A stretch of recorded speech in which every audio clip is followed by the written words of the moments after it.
बहुत लोगों की समस्या एक आती है, आ रखी है बहुत लंबे समय से। और वो है कि एंजाइटी बहुत ज़्यादा है, जिसकी वजह से फिर नींद नहीं आती। माने ये एक एपिडेमिक की तरह हो चुका है।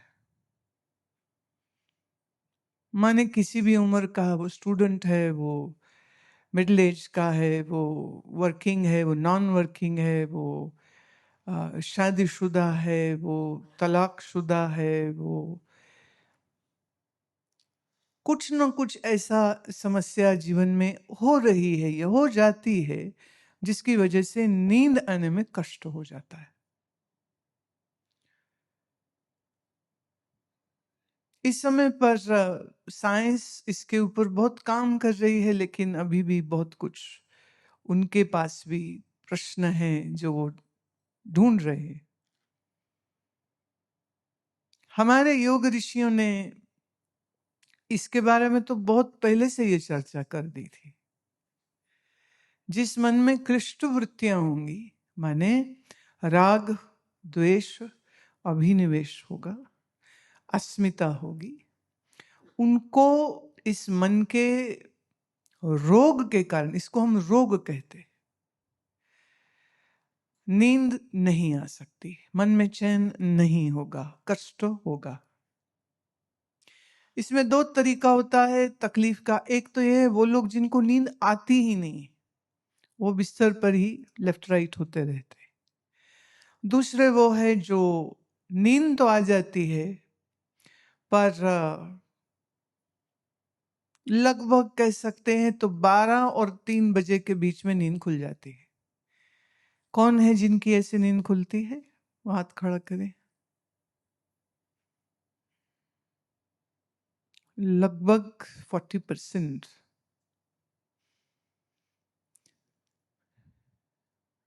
एक्यूपंक्चर में हम इसको लीवर एंड लंग्स का टाइम कहते हैं। उन्होंने टाइम की डिवीजन कर रखी है कि किस समय पर सूर्योदय से ठीक पहले जो है वो लंग्स का टाइम है, फिर उसके पहले लीवर का टाइम है, 11 और 1 के में गॉल ब्लैडर का time, gall bladder liver connected. बहुत से लोग ऐसे हैं जिनके फिर आ जाती है बात, लीवर ठीक नहीं है, उनको ये समस्या होगी। लीवर फैटी है, माने ग्रेड 2, ग्रेड 3, ग्रेड 4 फाइब्रोसिस है, इन लोगों को बहुत कष्ट होगा। फिर आता है वो लोग जिनको उदासी है मन में, और उदासी किसके नहीं है?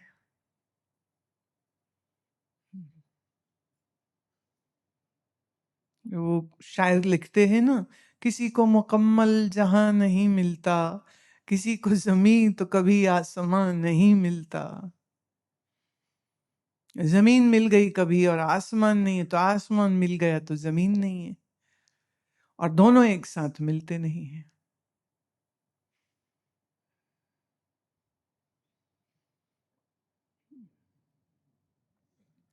जब मन में उदासी होगी तो ये आपके फेफड़ों की फंक्शनिंग को कम कर देती है। और जब आपके फेफड़े ठीक से काम नहीं करेंगे, माने हम ये नहीं कह रहे कि उसके ऑर्गन में कुछ दिक्कत हो गई, ना ना ना, अंग में दिक्कत नहीं हुई है, पर जिस एनर्जी से लंग चलता है, जिस एनर्जी से लीवर चलती है, हम उस एनर्जी की बात कर रहे हैं। हम ऑर्गन की अभी बात नहीं कर रहे। हाँ, जिसका ऑर्गन खराब हो गया, मान लो किसी के हार्ट का वॉल्व खराब है, मान लो किसी के आर्टरीज में बहुत प्लाक है, मान लीजिए किसी के अरिथमिया है, माने दिल बहुत तेज से धड़कता है, टैकीकार्डिया है, कोई ऐसा है जिसका जो हार्ट बीट स्किप हो जाता है, कोई ऐसा है जिसका हार्ट बीट ज्यादा ही स्लो डाउन हो गया, तो ऑर्गन की दिक्कत जब होगी वो एक अलग दिक्कत है। पर हम अभी ऑर्गन की, अंग की बात नहीं कर रहे। हम कह रहे जिस एनर्जी से वो हार्ट चलता है, दिल चलता है, जिसे हम कहते हैं आयुर्वेद में हम उसे कहते हैं प्राणवाही स्रोत। जब ये अवरुद्ध होते हैं तो उस अंग में तकलीफ आती है। अगर हम एक्यूपंक्चर की भाषा में बोलें तो जो ची है, जब ची माने एनर्जी, जब ची ठीक से फ्लो नहीं हो पाती है, जब उसमें रुकावट होती है, तब फिर व्यक्ति का मन, व्यक्ति का तन दोनों ही रोगी होने लग जाते हैं। अब किसी के कारण उसका फेफड़े हैं, किसी का कारण शायद उसका लीवर का ठीक काम ना करना है। अगर लीवर इन्फ्लेम्ड है या अगर लीवर, अगेन आयुर्वेद की भाषा में, हीटेड है, तब भी ये कष्ट होगा। फिर महिलाओं में हार्मोनल इम्बैलेंस हो जाता है मीनोपॉज के बाद, माहवारी जब बंद हो जाती तो उसके बाद इतना शरीर में गर्मी महसूस करते हैं कि उस गर्मी की वजह से नींद ठीक से नहीं आ पाती है, या आती नहीं है, या टूटती रहती है। युवाओं में जो युवा स्त्री है, अगर उनका खाना पीना ठीक नहीं है, माने ज़्यादा चीनी, ज़्यादा प्रोसेस, ज़्यादा बाजार का खाती हैं, तो उनके पीसीओडी हो जाता है, पीसीओएस हो सकता है। वो फिर हार्मोनल इम्बैलेंसेस क्रिएट करेगा और इन्फ्लेमेशन होगा, माने सूजन आ जाती है, और फिर ये भी तकलीफ देगा, तो नींद ठीक नहीं आएगी। इसमें तो वजन भी बहुत बढ़ जाएगा। अगर हम घूम फिर के चलें, 3 चीजें कारण होती हैं आपके शरीर के रोगी होने में या मन के भी रोगी होने में। एक, दुनिया से उम्मीदें ज्यादा हैं और मन में तनाव ज्यादा है। दोनों चीजें ज्यादा है। फिर कह दूं, दुनिया से उम्मीदें ज्यादा हैं और तनाव ज्यादा है, और फिर इसी झगड़े में जो विक्टिम है वो है आपकी नींद। नींद में कष्ट हो जाता है। सबसे ज्यादा अगर कहूँ ना दवाइयां बिकती हैं तो कौन सी? जो नंबर 1 है एंटी एसिड, नंबर 2 है नींद की गोली। ऐसे जिसको पूछो कहेंगे हाँ हाँ हम तो बहुत बढ़िया हैं, हम तो ठीक है। अच्छा ठीक हो, फिर मैं पूछती हूँ गोलियां कितनी खाते हो? फिर वो गिनाना शुरू करते, इसकी इसकी इसकी। तो मैं फिर, तुम ठीक कैसे हुए?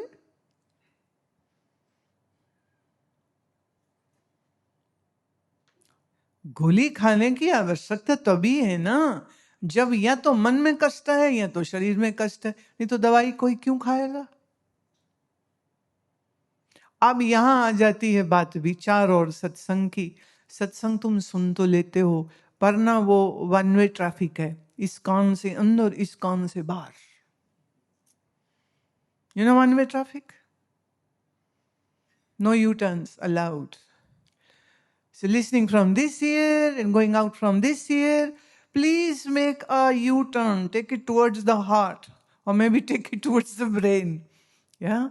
And then maybe some information will settle down there.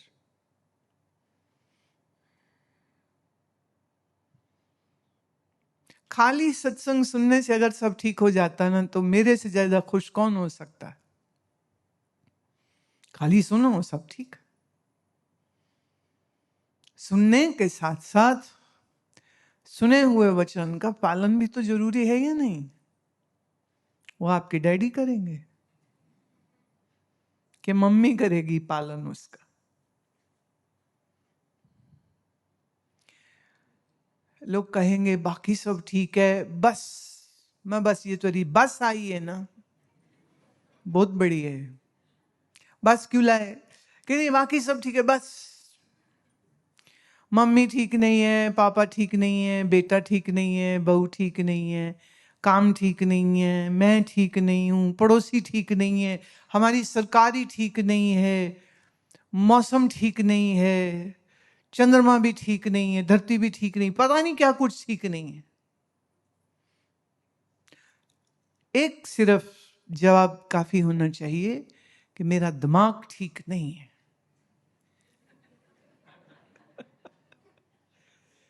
है ना।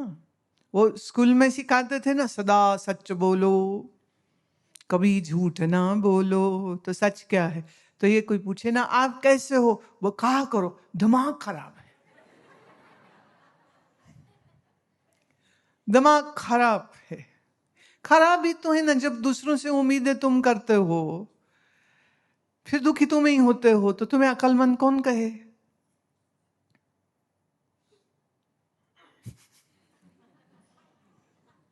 बात बाद में समझ आई कि ज्यादा मजेदार थी, इसलिए फिर से हंसी आ गई। क्या नाम है? हाँ, कहाँ से आए हो गुप्ता जी? ओहो, क्या बात है। हम जब अपेक्षा करते हैं दूसरों से कि दूसरे मेरी मर्जी से चलें, तो याद रहे सबके पास दिमाग है और सबके दिमाग खराब है, इसलिए कोई किसी की मर्जी से नहीं चलता। सब अपनी मर्जी से चलते हैं और यही दिक्कत है। आप सोचिए, अगर एक साथ 10 लोग बोलने लग जाएं तो किसकी बात समझ आएगी? एक घर में 5 लोग 6 लोग रहते हैं, सब बोल रहे हैं, सबके विचार हैं, इसलिए कोई किसी की नहीं सुनता। और ये सबकी यूनिवर्सल तकलीफ है। पत्नियां कहेंगी पति सुनता नहीं है, पति कहेगा पत्नी सुनती नहीं है, माँ बाप कहते बच्चे सुनते नहीं है, बच्चे मेरे पास आते वो कहते मम्मी पापा सुनते नहीं है, दादा दादी आते खानदान ही नहीं सुनता। तो मैं एक ही बात कह के बात खत्म कर देती हूँ कि दिमाग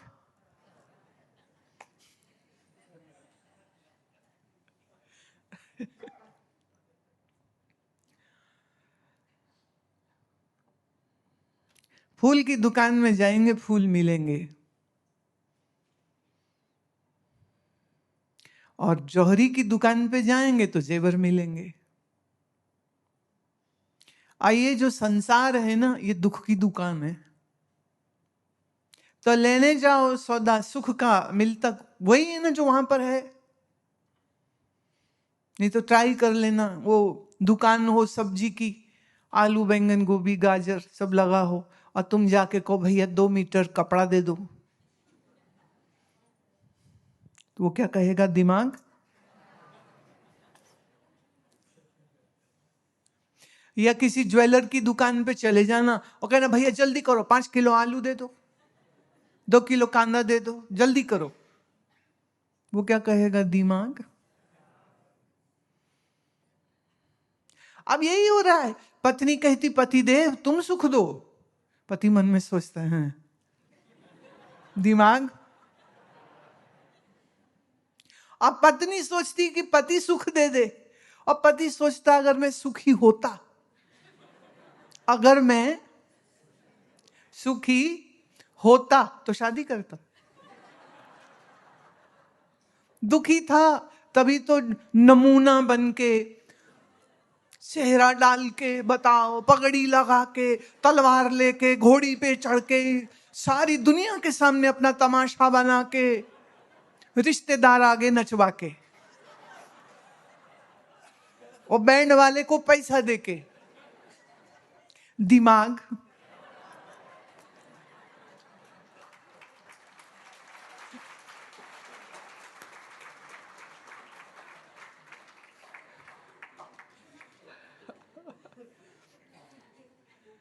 अगर पति के पास सुख होता तो वह अपने सुख से सुखी हो जाता, राइट?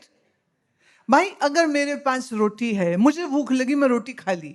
अगर मेरे पास रोटी नहीं है, मैं फिर किसी से कहते हैं आपके पास कुछ खाने को है तो दीजिए, और मान लो उसके पास भी खाने को नहीं है, और सोचो ये दो जिनके पास खाना नहीं है एक दूसरे से कहें खाना दे दो, खाना दे दो, खाना दे दो, खाना, तो दिमाग। पत्नी कह रही पति देव सुख दे दे, पति कहता है पत्नी जी तुम सुख दे दो, दोनों के पास सुख है नहीं, दोनों एक दूसरे से सुख मांग रहे हैं, इस बीच में 4 बच्चे हो जाते हैं, तो दिमाग।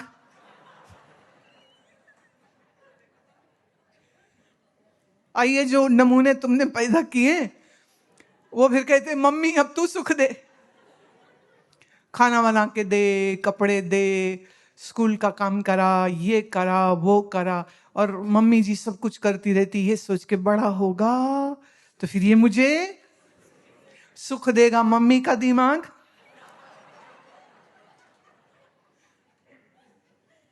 और बच्चा अपनी मर्जी पूरी कराने के लिए वो कहता मम्मी पैसे दे दे, पिकनिक जाना है, शॉपिंग करना, ये करना। नहीं नहीं नहीं, पापा से पूछो। पापा कहेगा मैं तेरी माँ से पूछे बगैर रुपया नहीं खर्च कर सकता, तू मुझे क्यों पूछ रहा है, उसी से पूछ, वो देती है तो ले ले, मैं कैसे बोल दूं। बोले पापा वो कहते हैं अगर पापा कहेंगे तो पिकनिक पे चले जाना, तो आप बताओ मैं क्या करूं। कहते बेटा मैं आज तक अपनी माँ से पूछ के जाता हूं कि मम्मी बाजार हो, मम्मी ऑफिस तक हो, और मम्मी जी या पत्नी जी बोले नहीं ये काम करो, तो मैं नहीं कर सकता हूं कुछ और। तो जब मैं उनके पूछे बगैर नहीं जाता हूं तो मैं तुम्हें आज्ञा कैसे दे दूं पिकनिक जाओ या नहीं जाओ। बच्चा सोचता है क्या मुसीबत है, बड़ा हो जाऊं सुखी हो जाऊंगा मैं। दिमाग। क्योंकि अभी बेचारे की 10वीं 12वीं नहीं हुई होती तो घर वाले शुरू हो जाते जल्दी से बीटेक कर फिर कमा के ला। वो कहता मैं तो अभी खुद बच्चा हूं। बोले जल्दी, तुम्हारे ऊपर कितना खर्च हमने किया, माने इन्वेस्टमेंट है बच्चे, अब वसूली करोगे कि अभी इतना जमा किया, इतना मेरे को डबल होके वापिस होना ही चाहिए। एक दूसरे से अपेक्षा करते रहते हैं और वो ये भूल जाते हैं कि सुख कोई किसी को दे नहीं सकता है। सुख तुम्हारे अपने मन की बनाई हुई एक अच्छी अवस्था है। अगर आप दूसरों पर निर्भर होना छोड़ दें सुख के लिए, पति हो तो तुम्हारे ऊपर जिम्मेदारियां हैं पूरी करो, पिता हो तो तुम्हारे ऊपर जिम्मेदारियां हैं पूरी करो। पर अगर तुम ये सोचते हो बच्चे तुम्हारी मर्जी से चलें और तुम्हारी मर्जी से पूछे, और ये जो मम्मी जी जो लड़के को पराठे बना बना खिलाती है और ये सोचती है कि मैंने इसको इतना किया है प्यार मोहब्बत, अब जब बड़ा होगा तो मेरी मर्जी से चलेगा, मेरी मर्जी के बगैर कुछ करेगा नहीं, और फिर एक दिन उसको भी हार्ट अटैक आ जाता है जब वो अपनी मर्जी की लड़की चुन लेता है और माँ गाली देती रह जाती है, वो कोर्ट में शादी कर लेता है और फिर वो कहता है कि मैं तुम्हें माफ नहीं करूंगा, तुमने मेरी शादी नहीं होने दी। और माँ सोच रही थी बड़ा होगा तो सुख देगा।